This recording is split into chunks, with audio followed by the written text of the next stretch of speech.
about I can't find my spiritual path.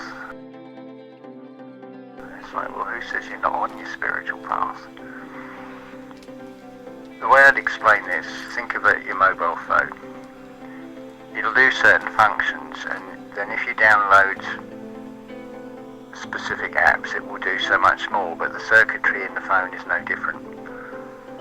It's the same with this so-called junk DNA. It's just not active, it's waiting for the right app. So all this nonsense and fear about what may or may not happen is not going to be a problem anyway, because the situation will be such that as and when what you could say are people's superpowers will be reactivated. They're just laying there dormant, that's all. So there's nothing to fight, there's nothing to fear. It's far better to just focus on the internal workings of self with all these things. It's a great lure to look outside oneself, but and certainly some of the things from looking outside of oneself, when you've weighed them up inside, they can actually bring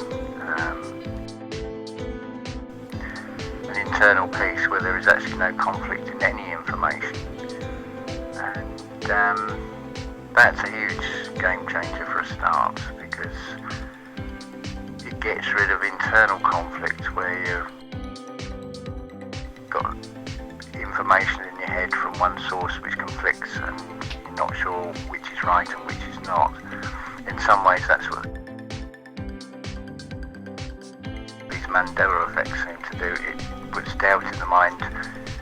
Is it my mind playing tricks on me? Did I really remember the 2 bars on a dollar bill sign? Well, a part of me says, yes, I definitely do remember it, but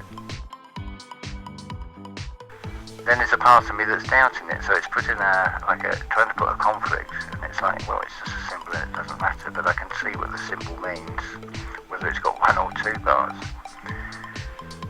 You could also flip it over and maybe it's a twin caduceus on a single pole, so it's not 2 bars, it's 2 serpents. One's a mirror of the other anyway, which is pretty much all this reality is. It's just a huge great reflection. But it's whether we can see in the reflection. It's no different from if you're tired and your mind will try and make sense of shadows and turn them into various things. The eyes can play tricks because the mind is trying to make sense of things it sees, but so it will invent something, and all that looks like a giant when it's just the way the light is in comparison to the shadows on, I don't know, the geology of the landscape, that kind of thing. But I suppose that the best analogy I could give is the end of the film The Italian Job, where they get this gold, which is the material wealth, but look what happens, it's all held in the balance because the gold has slid down